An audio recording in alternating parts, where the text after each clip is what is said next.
Mesdames et messieurs, bonsoir et merci d'avoir choisi TAS Art pour vous informer. Nous ouvrons cette édition par la page Société et c'est pour parler de la lutte contre l'excision, une pratique culturelle qui ne fait pas des heureuses dans le monde d'aujourd'hui. Pour en savoir plus, voici Mariam Diarra, juriste et responsable de la boutique de droit à Kolda. La tolérance zéro par rapport à l'excision, c'est que nul n'est censé ignorer la loi. Il y a une loi qui est là qui réprime l'excision. La loi dit quoi? Que quiconque aura tenté, la tentation seulement est répréhensible. Donc la tentation, ça veut dire que l'acte n'est pas encore fait en quelque sorte. Donc si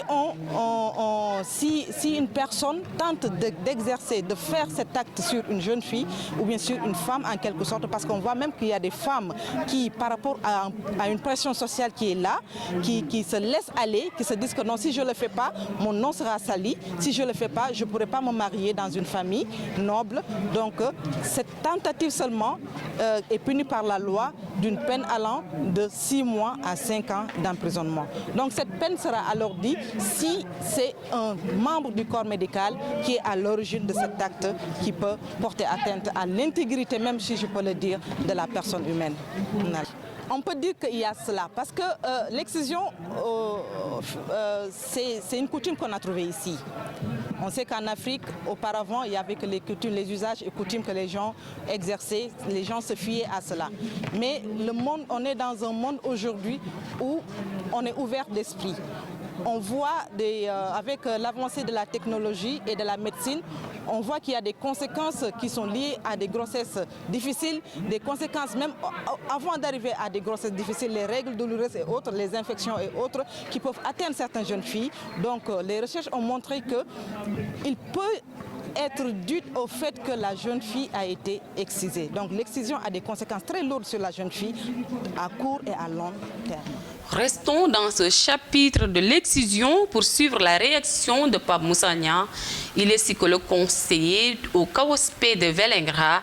Il revient sur le traumatisme que l'excision cause chez certaines femmes. En tant que psychologue conseiller déjà, parce que quand on parle d'excision, souvent il y a la dimension médicale, la dimension traditionnelle qui est mise en exergue, mais nous, souvent, on intervient par rapport à la dimension psychologique de l'excision, c'est-à-dire l'excision en tant qu'un phénomène qui peut causer un traumatisme auprès des enfants. Maintenant, l'objectif de notre intervention aujourd'hui a surtout été d'insister et d'alerter surtout les parents, mais aussi les jeunes, par rapport aux conséquences sur le plan psychologique que l'excision peut avoir à travers notamment le développement de ce qu'on appelle le trouble de stress post-traumatique, parce que souvent les jeunes filles ou bien les enfants qui sont victimes d'excision souvent développent ce trouble de stress-là.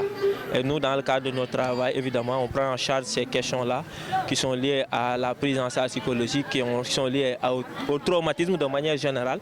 Et souvent, il nous arrive aussi de recevoir des cas comme ça, au niveau desquels les enfants, à la suite d'une pratique d'excision, développent ces troubles. Donc, raison pour laquelle on est venu aujourd'hui aussi pour apporter notre contribution à cette journée-là. L'excision a des conséquences qui peuvent se manifester à court terme, mais aussi à long terme. Donc, souvent, quand ce sont des conséquences à long terme, ces conséquences-là peuvent se développer même jusqu'au mariage. C'est-à-dire que les conséquences du trouble de stress traumatique peuvent continuer jusqu'au mariage et peuvent avoir des effets sur même la relation de mariage. Souvent, les filles, par exemple, qui sont victimes d'excision peuvent développer un sentiment de haine envers peut-être la société de manière générale. Ils peuvent avoir des problèmes relationnels, c'est-à-dire ils peuvent aussi avoir des problèmes avec le sexe opposé. Et quand on développe ce genre de troubles-là et qu'on les développe dès le bas âge, forcément cela aura des conséquences sur la vie familiale. Cela aura des conséquences sur la vie en société, mais cela aura évidemment des conséquences aussi sur la vie de couple de manière générale. Et pour répondre à la question, évidemment, il nous arrive de recevoir ces cas-là. Souvent, il y a des thérapies de couple qu'on fait. Souvent, ce sont des entretiens personnels ou bien des entretiens psychologiques qui nous permettent maintenant de pouvoir stabiliser la victime, essayer maintenant de favoriser maintenant cette réintégration-là, cette restructuration de la personne pour qu'elle puisse maintenant vivre sa vie en toute harmonie, quoi. Politique dans ce journal, le week-end dernier était trop chargé pour le maire de Kolda. Mame Boye Diao a déroulé une série d'activités dont l'inauguration d'une bibliothèque municipale, un temple du savoir réalisé par le maire de Kolda pour pousser les élèves et enseignants à la lecture afin de renforcer leurs connaissances. Suivez avec nous la réaction de Mame Boye Diao, maire de Kolda. Nous sommes réunis aujourd'hui pour procéder à l'ouverture officielle de la bibliothèque municipale, pour ouvrir donc la bibliothèque municipale de Kolda, qui était, c'est vrai, dans notre programme que nous avions soumis aux populations dans le cadre des élections territoriales. Mais c'est un rêve aussi d'un fils de Kolda qui a pu se réaliser. J'ai l'honneur de présenter à toute la population, pour ceux qui ne le connaissent pas, parce que quand ils ne sont plus là, on les oublie. Si ce rêve est devenu réalité, c'est parce qu'il a fallu la volonté d'un fils de Kolda, Babacar Djokou, qui est établi en France, mais surtout son abnégation pour pouvoir entrer en contact avec la commune de Kolda jusqu'à ce que son rêve devienne une réalité. Et je voulais l'en remercier vivement. Je voulais aussi inviter les autres fils de Kolda qui sont dans la diaspora ou dans d'autres localités au Sénégal à venir apporter leur pierre à l'œuvre de construction de notre collectivité. Donc Babacar, je voulais vraiment vous remercier. Je rappelle que vous travaillez avec une association qui s'appelle Move Child, qui est établie en France et qui aujourd'hui a pu faire un certain nombre de recueils d'ouvrages, lesquels ont pu être acheminés au Sénégal par la commune de Kolda. Ensuite, cette bibliothèque-là aura la particularité d'avoir un rayon spécial pour les écrivains de la région de Kolda et aussi un autre rayon qui va être consacré aux établissements scolaires pour des matières précises. Parce que nous savons qu'à Kolda, nous avons aussi un déficit d'ouvrages pour surtout les classes d'examen et les séries scientifiques. Donc il y aura toutes les matières qu'il faut ici. Je voulais aussi remercier les chefs d'établissement qui travaillent avec nous, notamment le point focal Abdourahmane Diallo, le principal du CM de Bounakan, qui lui a été aussi l'ouvrier pour la conception et l'achalandage plus tard des ouvrages, qui travaille aussi de concert avec un bibliothécaire qui est un inspecteur émérite et qui a pu dire qu'il va nous apporter aussi tout son concours pour qu'on puisse mettre cette bibliothèque aux normes. Inch'Allah, notre prochain défi, c'est pour l'année 2023 une bibliothèque multimédia. Donc la bibliothèque multimédia permet surtout que les recherches, surtout pour des travaux scientifiques pour nos jeunes apprenants, soient une réalité. Et ça aussi, si tu as les moyens d'intervenir, tu es le bienvenu. Aujourd'hui, quels que soient les préalables ou les investissements que nous ferons, si nous ne forgeons pas la bonne personne, nous n'aurons pas ce que nous voulons comme produit final. Et c'est pourquoi nous misons sur un cadre de vie cohérent, même si parfois ça gêne. Vous avez vu les opérations de déguerpissement que nous avons fait dans la commune, mais vous savez que la commune respire aujourd'hui. Au préalable, tout ce qu'il fallait faire en termes de nettoyage a été fait. Les nettoiements sont devenus maintenant quelque chose qui est entré dans les mœurs coldoises. Donc on va y aller, on va investir en matière d'éducation. Nous allons bientôt accueillir une cohorte énorme de tables-bancs pour pouvoir combler le déficit. Parce que c'était une insulte à Kolda qu'on puisse montrer des élèves de Kolda apprenant sur des briques. Ce sont des défis que nous pouvons relever ensemble. Donc nous nous battons, nous mairies, mais nous nous battons avec les fils de Kolda qui ont envie de venir aider Kolda. Le mérite va nous revenir, en fait, pour eux, malheureusement. Mais le sentiment du devoir accompli, ça compte. Donc, ils auront fait leur devoir. Et on va dire que c'est la mairie de Kolda qui l'a réalisé. Mais c'est un bien pour Kolda. Donc, ce que je dis, c'est qu'aujourd'hui, nous devons participer à une meilleure offre d'éducation de nos enfants, à un meilleur encadrement de nos jeunes qui sont dans les portes du monde de l'emploi, en les orientant vers des filières qu'elles pensent conseiller porteuses, en offrant un socle de formation, d'accompagnement pour des outils de financement novateurs et après plus tard d'encadrement dans le cadre de la gestion. Et aussi ouvrir ce que nous pensions être des fantasmes pour nous, ouvrir le monde du possible à Kolda. L'association des écrivains a mis part à ce rendez-vous culturel initié par la mairie de Kolda. Quelle est l'importance de la lecture dans la vie scolaire? La réponse avec Abdourahmane Diallo, poète et écrivain et principal au Saint-Bounakan dans la commune de Kolda. Il dit que si jamais il est élu, il allait construire une bibliothèque municipale. Aujourd'hui, nous sommes satisfaits, la bibliothèque, elle est là, elle va être à la disposition des Koldois, mais particulièrement à nos élèves, des lycées, des collèges et même de l'école élémentaire. Et la lecture, c'est fondamental dans la formation de l'homme.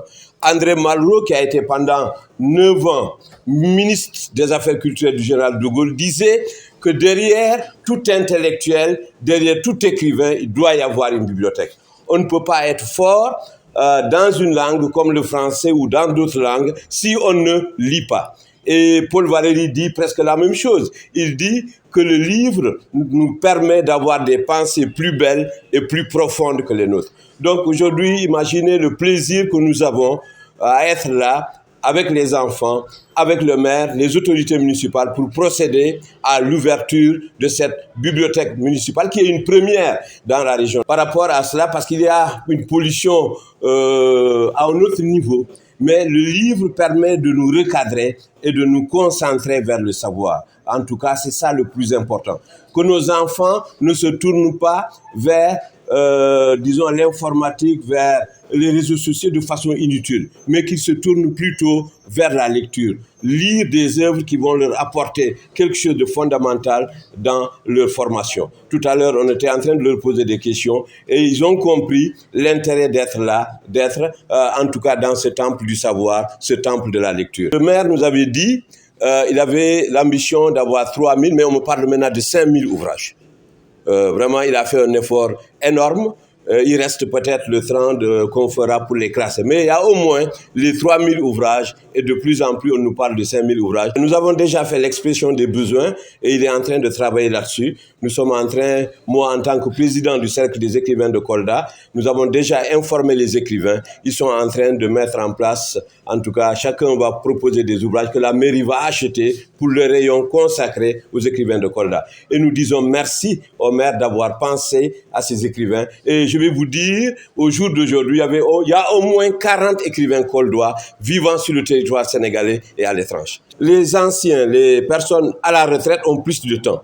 Mais il est évident, le journaliste, pour vous taquiner, les autres domaines de la vie, moi-même quand j'ai des recherches à faire en psychologie, parfois même en histoire, vous avez la possibilité de venir. Il y a des rayons qui concernent toute la documentation, ce qu'on appelle le CDU, donc une sorte de documentation décimale unie, universelle. Et c'est ça l'avantage de la bibliothèque. Pour clore ce chapitre culture sur la bibliothèque municipale de Kolda, le président de l'association Mouv'Tchaïd a contribué à cette bibliothèque pour une quantité importante de livres.